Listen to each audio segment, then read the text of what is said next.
Hello, I'm Helen Fu, the host of this TV show, Health Factor with Helen Fu.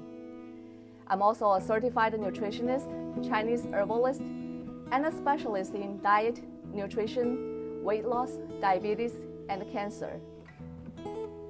Have you ever wondered why sometimes we can do things right without thinking?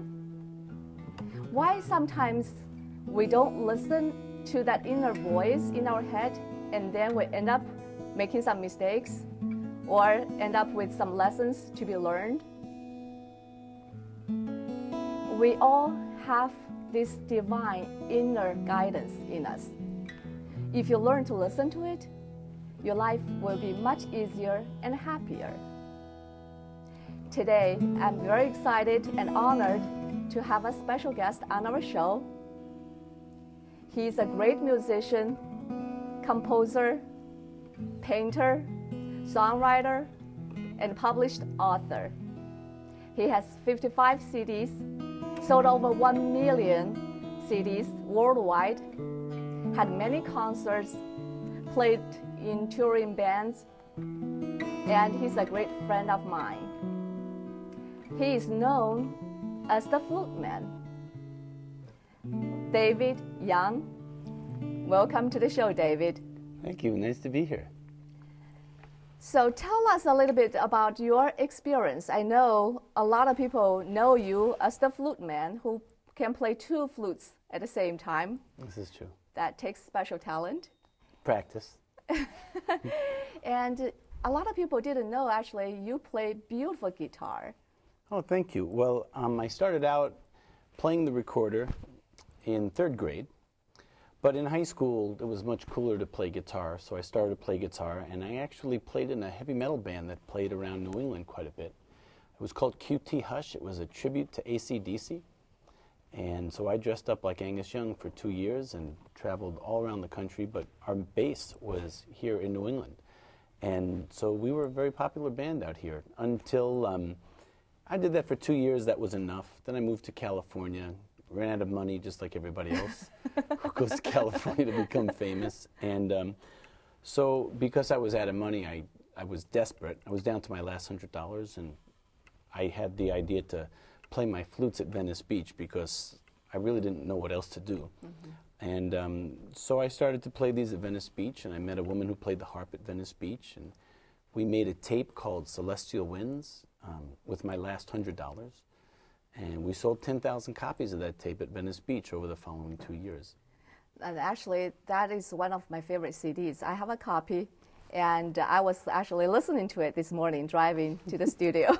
So when I feel stressed out, sometimes when I'm tired or getting traffic, I like to listen to your music because it's very soothing and relaxing.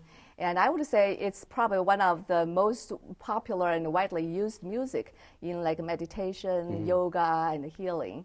Yeah, I had no idea that that was the big plan for me because, you know, I wanted to be a guitar player and a singer, and I wanted to play rock music, you know. But the way everything worked out, it was really a gift because I had no choice but to play this flute at Venice Beach because nothing else was working in my life.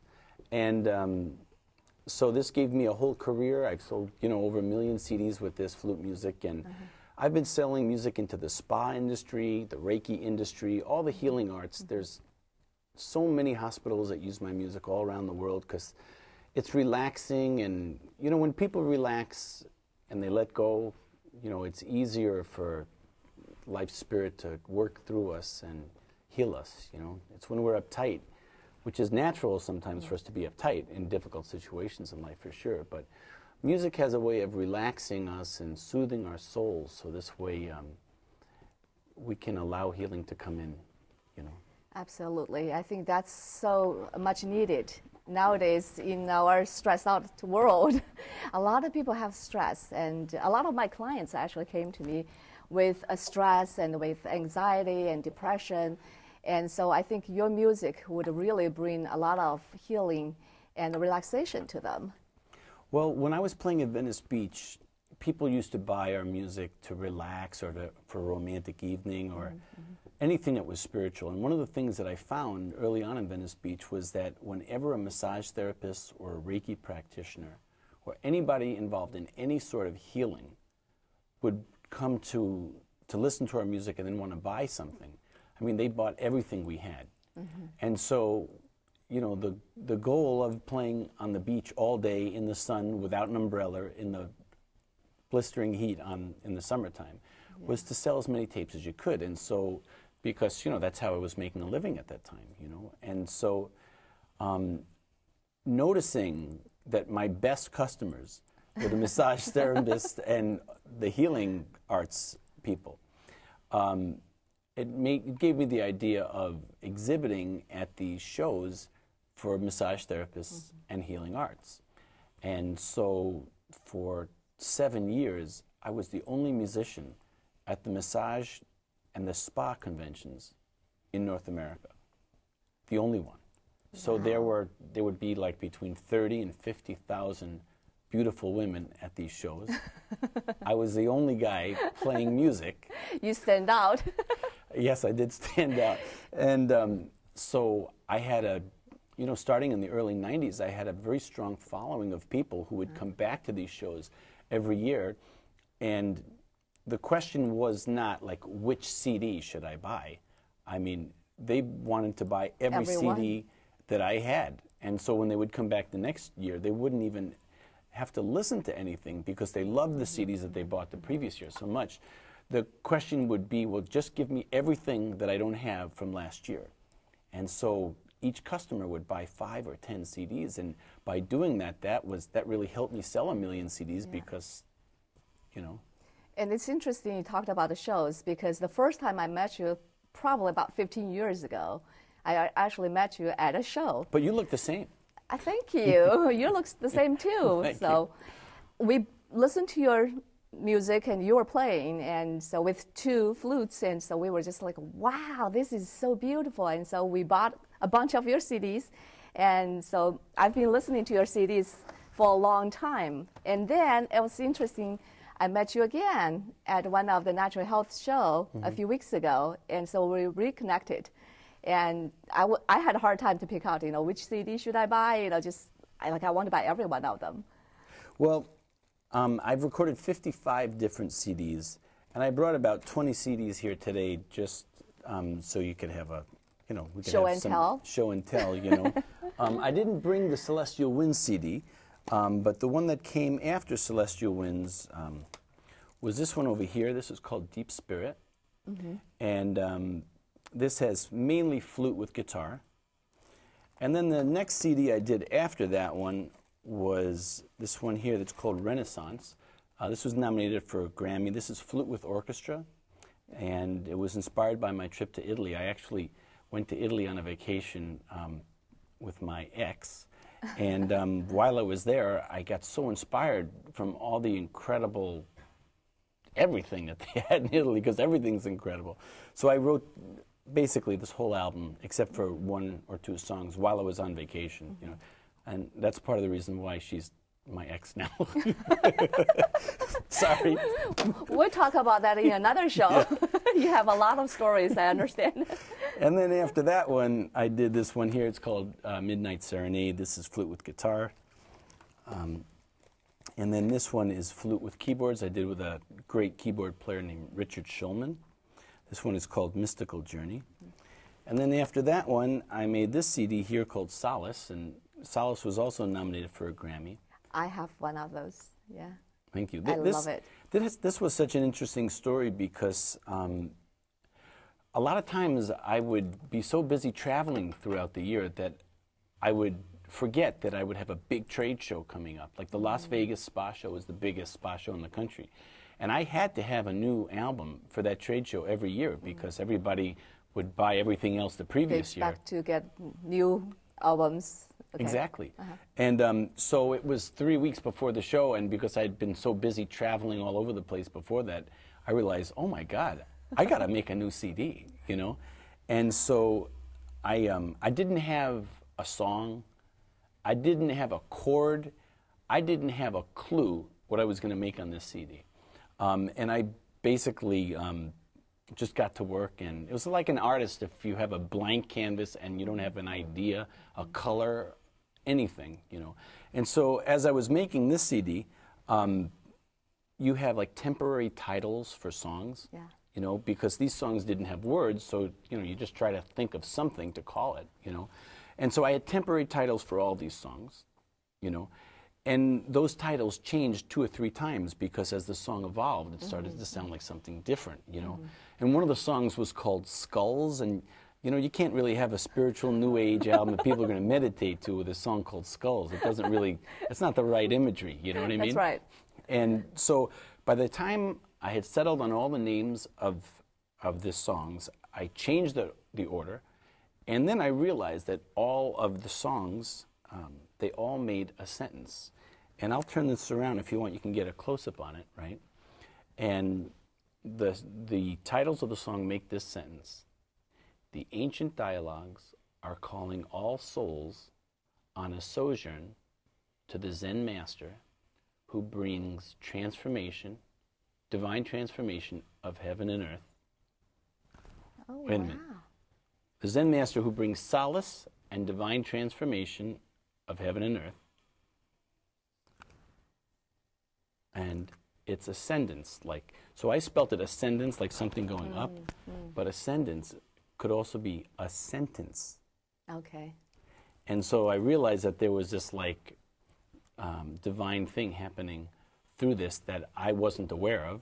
I was just flowing with it in the moment, and it was funny because my partner, Bobby Schnitzer, who recorded about 20 of my albums with me, his approach with this album, because he was the engineer, was don't try to make these into songs, just let these float and be what they are. But I kept getting this inner direction to turn these improvisations into songs. So they're a blend of an improvisation and a song. Okay. And so this was, you know, that's an album that many people like. And then, I love it. That's one of my favorites. Thank you. And then the one after that was this one here called Waves of Serenity, which I also used the same harpist on that CD, and her name is Robin Berry. And the unique thing about this CD was that I had severe bronchitis when I made the CD. Because I was in Florida, and I was at a place where there was, I think there was some kind of mold in the wall. Okay. And so that went deep into my lungs, and I could hardly breathe. Wow. I couldn't take a deep breath. And one of the things with the flute is that you need to take deep breaths. So it can last for a long time, right? Right, so you can hold the note a long time, you know. So I literally had to kind of go outside of my body to make this CD while I was playing, because it was like mind over matter, because I couldn't really breathe. And, you know, normally I take these very deep breaths so I can play the flute for a minute or 2 minutes without taking another breath, you know. And so it was an extra challenge controlling my body that was wanting to cough every second that I was making this CD, you know. So maybe there's a little bit more feeling in this CD than there's the other ones, just because it took so much concentration to get over that, you know. Wow. But if you want, I could play something for you. Absolutely, would love to hear that. Well, this is the size that everybody starts in 3rd or 4th grade. It's called a soprano recorder. You know, everybody's seen this. I think this is actually the most popular instrument in the world because more people have played this than any other instrument, you know. And this has a high sound, so I don't really use it too much.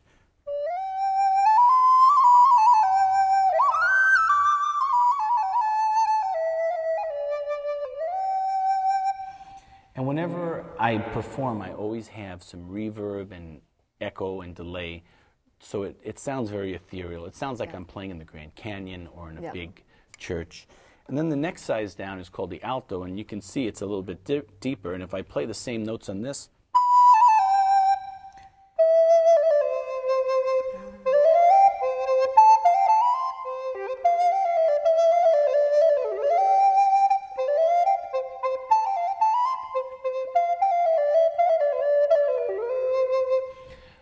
on Venice Beach, like most normal recorder players, I only played one at a time, like I was just doing. But I was playing with the woman who played the harp. We had this group called Celestial Winds, and in the beginning, because we were just starting to play together, we only knew 6 songs together, 6 or 7 songs. And so we had to play those 6 or 7 songs over and over and over 30 or 40 times a day. And for a musician, that's called torture. Okay? I can understand that. Can you imagine? Yeah, that got old, you know. And so during the afternoon, I would be going nuts because I'd already played them 25 or 30 times. And throughout the day, people would walk by and say, oh, look at that beautiful woman and that beautiful harp. She had these white flowing dresses on and long brown curly hair. A Celtic harp, the wind from the ocean from Venice Beach was blowing it through her hair. I mean, it was a beautiful sight, you know. Oh, wow. But the problem was that she got all of the attention. You become invisible. I was the invisible man. And I was always the lead singer or the lead guitar player in my rock bands. I was used to being the guy in the middle with the light on him. I was used to being the star of my band, and here I'm the invisible man, you know. So it used to really bug me, you know. So during the afternoon, after I'd played those songs 25 times or so, I would, just to break up the monotony, I would try to pick up a second flute and see if I could play 2 of these at one time, and I would go...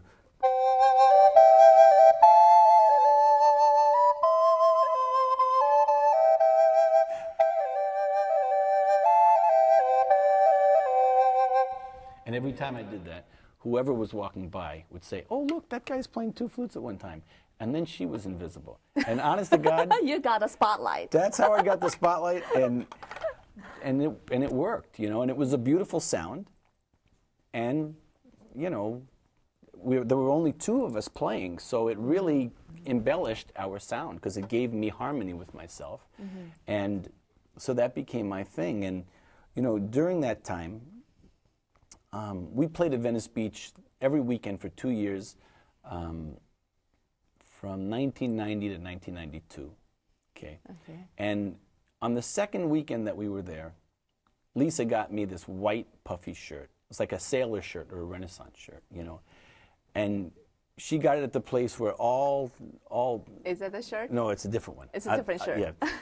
Where all musicians buy their clothes. It's either Salvation Army or something like that, you know. And she brought that shirt and she said, what do you think about wearing this? And I figured, well, as long as I wore my sunglasses, nobody was going to recognize me anyway, you know, because all my friends knew me as a rock and roll guitar player you know, and a singer, you know. I figured, what the heck, I'll wear this thing. So I wore this white puffy shirt. And this is the shirt that I wore on one of my Christmas CDs. It's called The Renaissance Christmas, you know. And I wore the shirt on Venice Beach for 2 years. And during that time, the writers from Seinfeld used to come down to Venice Beach all the time because that was where everybody went on the weekends. And they saw me wearing this, this white puffy shirt and repeatedly, because I always wore it. And they thought, wow, if we had Jerry Seinfeld wear that white puffy shirt, can you imagine how silly he would look wearing that shirt? Because you've got to have a certain image to make a puffy shirt work, you know. And so that's where the episode for the white puffy shirt, the Seinfeld episode, came from. And it's one of the top 5 most well-known Seinfeld episodes, you know. Wow, they got that idea from you. Wow, yeah. So, well, that's... And that was my trademark for a long time, the 2 flutes and the white puffy shirt. So I think a lot of people know you as the guy who plays 2 flutes. And so they know you are probably, I would say, one of the best flute player in the world. And well, I'm definitely the only guy who plays 2 of them at one time. There you go. That's special talent. But a lot of people didn't know you have a lot of other life experiences and talent as well. One of them is, you know, writer. You are a published author, and you wrote this book, Divine Inner Guidance. Your intuition can transform your life. And this is a great book. And by the way, this is a great book. I highly recommend it. And by the way, that's a great photo with David Young at the beach. It's not too far from Venice Beach where that picture was taken. And so in this book, you have 29 stories and 29 life stories. And you talked, there was a theme in all these 29 stories about this divine inner guidance. And I totally can imagine and relate. I think a lot of people would appreciate that and how to find that. Or everybody has it, but a lot of people didn't know or are not aware of it. And so I would love for you to talk about one story. There was one particular story, I really love it, about Paul McCartney from Beatles. And after Paul lost his wife Linda from breast cancer, you were trying to reach out to him and use your music to comfort him and help him with healing. And so tell us about the story. Well, the whole key thing that I learned that I put into the book was the fact that sometimes we have a gut feeling. You could call it intuition, you call it your inner guidance. But I noticed in my life that when I had a gut feeling and I listened to it, something good happened. And when I had a gut feeling and I didn't listen to it, something terrible happened. I've seen some of the stories in the book. So, you know, after like maybe 50 or 100 terrible experiences of not listening to it, you know, I started to get the hang of it. Finally! Only about 100 times? Yeah, well, you know, somewhere between 50 and 100 anyway, you know. And so what had happened with that, you know, so many people were using my music for healing. And, you know, Paul McCartney's music has added such a beautiful thing to all of our lives, you know. And I thought, you know, because so many hospitals and therapists and so many different people, thousands and thousands of people were using my music to help heal their patients, or people bought it for themselves just to help them get through a difficult time. You know, at that point, I'd sold about 500,000 CDs, and I was on my own. I wasn't working with the harpist anymore. And I thought, well, you know, Paul's a human being. You know, he could relax to my music, and, you know, maybe it would help him like the way it helps so many other people, you know. And so I checked with all of my music business contacts in Los Angeles, because that's where I was living at the time, to see if anybody was connected to Paul McCartney. But, you know, he's not necessarily an easy guy to get to. You know? Yeah. Even if you've been in the music business your whole life, you know, because his privacy is so important to him, you know.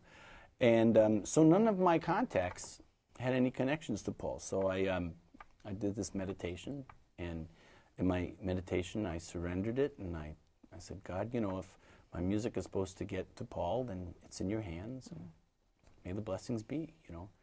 And I forgot about it because, you know, I'm busy traveling and I have a busy life, you know. And 6 months later, I got a call from Atlanta from the gift show, because I was exhibiting at all of the wholesale gift shows and selling to Hallmark stores, and I had over 1,500 stores that were buying music directly from me and then selling them because they liked it, whether they were relaxation CDs of my original music, like the ones I just showed you, or, you know, love songs that would be recognizable, or Christmas music, you know. And so I was slated to exhibit at the Atlanta gift show. This was in 1999, 3 nines. And so a couple of weeks right before the event, I got a phone call from the management, and they said, well, we have a corporate event. We'd like to know how much you would charge for a corporate event. And at that point, because my career was really, really soaring, I would get paid $2,500 for an hour of playing, you know. And I played at the World Trade Center after it was bombed the first time. I opened up for Ray Charles, and, you know, I had a lot going in my career. So I told them how much my rate was, and they said, well, we're really just looking for some background music at a corporate event that's going to be happening in Atlanta. So I had to ask them about different things with my booth, like a table, electricity, all the basic things that I do every week at trade shows, you know. But I had this nagging feeling, this gut feeling to, you know, ask who this corporate event was for, and that was bizarre, unique, because if you give somebody a price and that price doesn't work in their budget, then it's over. The phone call is usually over right then, you know. But because I had to ask them these other questions, it kept me on the phone. And while I was on the phone, I had this feeling, I got to ask who this corporate event is for. And so when I was done talking about the basics about my booth, I asked them, and they said, well, it's for Heather McCartney. I said, Paul McCartney's daughter? And they said, yeah. And obviously my first question is Paul McCartney going to be there, right? Yeah. You know? And so I asked, and they said, well, we don't know. I said, when is this event? And the woman said it was the night before the gift show started. So I'd really only have to change my ticket and fly there one day earlier, you know? So I said, I'll do it for whatever you have in your budget, I'll do it. And so I showed up at the event, and Paul loved it and started a standing ovation for me at the end of it. And now I know how it feels to be a woman, waiting for the guy to call. And you also got to talk to Paul, and he loved your music, and then he was able to actually get one of your CDs, right? Well, I gave him one of my CDs, you know, and because I gave one of my CDs to Heather because it was her special day, and, you know. Wow, that's a great story. And there are so many stories in the book. I wish we had a longer time, and definitely we're going to do another show, and so that you can talk more about your stories. And could you play something for us? Yeah.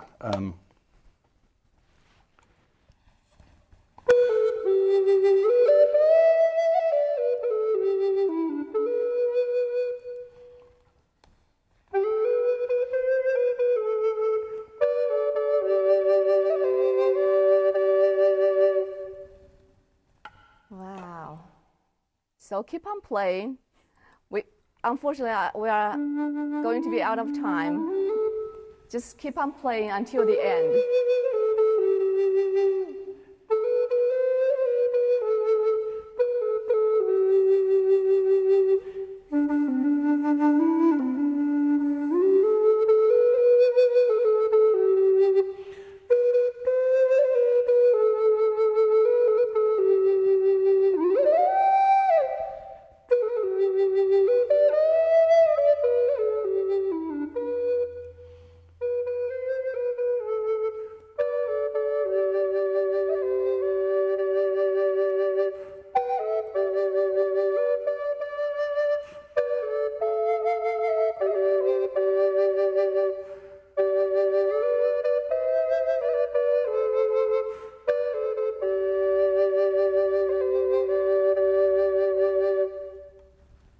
That's beautiful. Thank you so much. My pleasure. And I definitely think this is a great treat for all of us to hear David Young playing guitar and the recorders. And we definitely will bring him back for another show. He's got many, many great stories, and I'm excited to hear more about it. And so just remember, listen to your inner voice. And we all have this divine inner guidance. When you listen to it, your life will be much easier and much happier. Stay healthy emotionally, spiritually, physically, and mentally. Stay healthy. See you next time. Bye-bye.